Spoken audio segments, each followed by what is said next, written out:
अस्सलाम वालेकुम।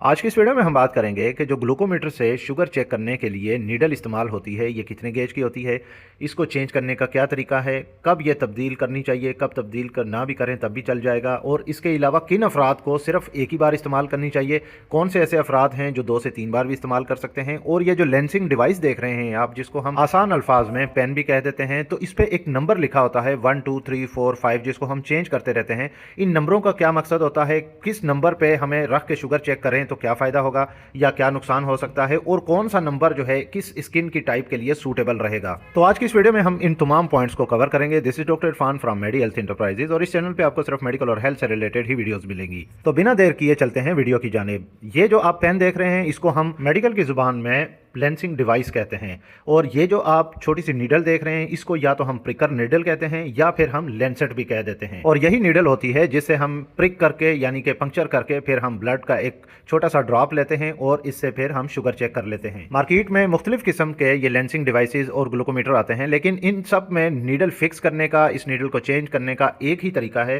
कि आपने लेंसिंग डिवाइस की, आपने ये केब है जो इसको रिमूव कर देना है और इसमें न्यू लेंसेट जो है फिक्स करना है। अब अक्सर लोग क्या गलती करते हैं कि पहले ही ये जो नीडल की जो कवर है इसको उतार देते हैं। इससे क्या होता है कि हाथ में इंजरी होने का या नीडल इंजरी होने का खतरा होता है। तो एक तो ये कंटेमिनेटेड हो जाएगी, यानी कि आपके हाथ लग जाएंगे। दूसरा फिर ये प्रॉब्लम होता है कि आपके हाथ में पंक्चर होने का, यानी कि आपको ये नीडल लगने का खतरा होता है। तो सबसे पहले आपने इसकी बेस को इस तरीके से फिक्स करना होता है। बेस को अच्छी तरीके से फिक्स करने के बाद अब आपने ये जो केप देख रहे हैं, छोटी सी जो कवर देख रहे हैं, इसको आपने हल्का सा रोटेट करना है और ऊपर की तरफ पुल करना है। तो बड़ी आसानी से इसकी जो है ये केप उतर जाएगी और आपके सामने ये नीडल नज़र आ रही है। तो बस आपने इसको बिल्कुल भी हाथ नहीं लगाना और आपने ये कवर जो है, अब इसको जो सेफ्टी कवर है, इसको फिक्स कर देना है। फिक्स करने के बाद फिर हमने इसके जो लेंसिंग डेप्थ लेवल, जिसको हम नंबर कह रहे थे 1 2 3 4 5 और कुछ में ये 7 तक भी होते हैं।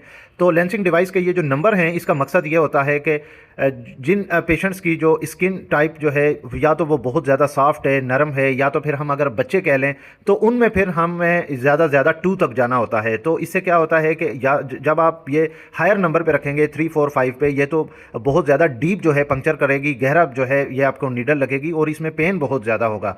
तो सबसे पहले आपने करना क्या है कि 2 से 3 के दरमियान आपने रखना है। अगर बच्चा है तो बच्चे को 2 तक, और अगर बड़ा है तो बड़े तक आप जो है फिर वो 3 तक रखें तो सबसे बेहतर है। हाँ, जिन पेशेंट्स की स्किन जो है सख्त होती है और बहुत काफ़ी अरसे से जो है प्रिक कर करके थोड़ी सी जो ये जो फिंगर के डिजिट्स हैं ये सख्त हो गए हैं, हार्ड हो गए हैं और आसानी से ब्लड नहीं निकलता, तो फिर आप 4 नंबर तक जा सकते हैं, उसके बाद 5 नंबर तक जाएंगे। अदरवाइज जो सबसे ज़्यादा सूटेबल नंबर है वो 2 से 3 के दरमियान है, और ये सॉफ्ट स्किन वालों के लिए है। जो एल्डर्स हैं, यानी कि बालिग अफराद, बुजुर्ग अफराद हैं, उनमें भी क्योंकि स्किन बहुत ज़्यादा सॉफ्ट हो जाती है, तो आप 2 से 3 तक ही बस आपने नंबर रखना है और आप प्रिक कर सकते हैं। नंबर फिक्स करने के बाद फिर आपने इसको लोड करना होता है, और जब आप लोड करेंगे तो ये देख रहे हैं अब इसका कलर चेंज हो गया है, और कुछ लेंसिंग डिवाइसेस में ये बिल्कुल भी कलर नहीं होता। तो आप जब लोड करेंगे आपको आइडिया हो जाएगा, और जस्ट आपने बस प्रिक करना होता है। अब हमने एक बात की थी कि किन पेशेंट्स को ये लेंसिंग डिवाइस में जो नीडल है एक बार इस्तेमाल करनी चाहिए, या कौन से ऐसे अफराद हैं जो मल्टीपल टाइम्स इस्तेमाल कर सकते हैं। अब ऐसे पेशेंट्स, जिन पेशेंट की शुगर जो है वो बहुत ज़्यादा रह रही हो, या फिर उनकी स्किन बहुत ज़्यादा सेंसिटिव हो, तो फिर उन अफराद में ये लेंसिंग डिवाइस सिर्फ एक ही बार, यानी कि सिंगल यूज़ ओनली होना चाहिए। इसके अलावा सेम ग्लूकोमीटर से, सेम लेंसिंग डिवाइस से अगर घर का कोई और फर्द जो है वो शुगर चेक कर रहा है, तो फिर लाजमी जो है प्रिकर की ये जो नीडल है चेंज कर लेनी चाहिए। सेम नीडल से किसी दूसरे पेशेंट की शुगर बिल्कुल भी नहीं चेक करनी चाहिए। और चूंकि इस नीडल का जो साइज़ है वो 30 गेज तक होता है, ये यानी कि बहुत बारीक होती है, और जब हम इसको लगाते हैं तो बहुत मिनिमल सा पेन होता है, बिल्कुल ना महसूस होने वाला, हल्का सा दर्द होता है और इतना दर्द नहीं होता। तो जब आप इसको रीयूज़ करेंगे, यानी कि 2 से 3 बार इस्तेमाल करेंगे, तो फिर ये ब्लंट हो जाती है, नीडल मुड़ जाती है, जिससे पेशेंट को पेन बहुत ज़्यादा होता है।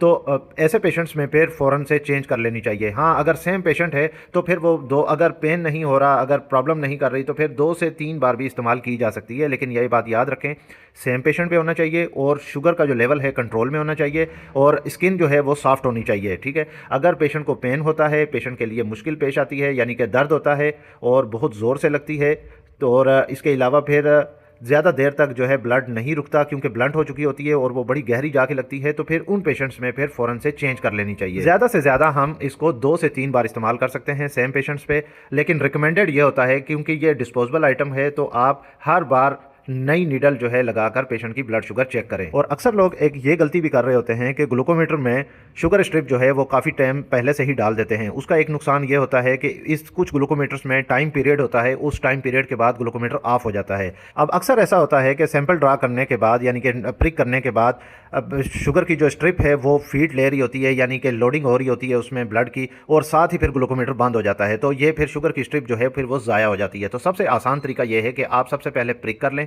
प्रिक करने के बाद फिर आप जो है इसका लोड करें शुगर की स्ट्रिप को, और साथ ही फिर शुगर को चेक कर सकते हैं। तो ये छोटी छोटी मिस्टेक्स हैं जिनको हमने ठीक करना होता है। ये वीडियो आपको कैसी लगी कमेंट करके लाजमी बताइएगा। इस वीडियो को लाइक कर दीजिएगा, और अगर आप मजीद ऐसी हेल्थ से रिलेटेड मेडिकल इन्फॉर्मेशन वीडियोस देखना चाहते हैं तो मेरे इस यूट्यूब चैनल मेडी हेल्थ इंटरप्राइजेस को सब्सक्राइब कर लें, और साथ ही बेल आइकन का बटन भी ऑन कर लें ताकि हर नए आने वाली वीडियो का नोटिफिकेशन आपको मिल सके। तो मिलते हैं नेक्स्ट वीडियो में, तब तक के लिए अल्लाह हाफिज़।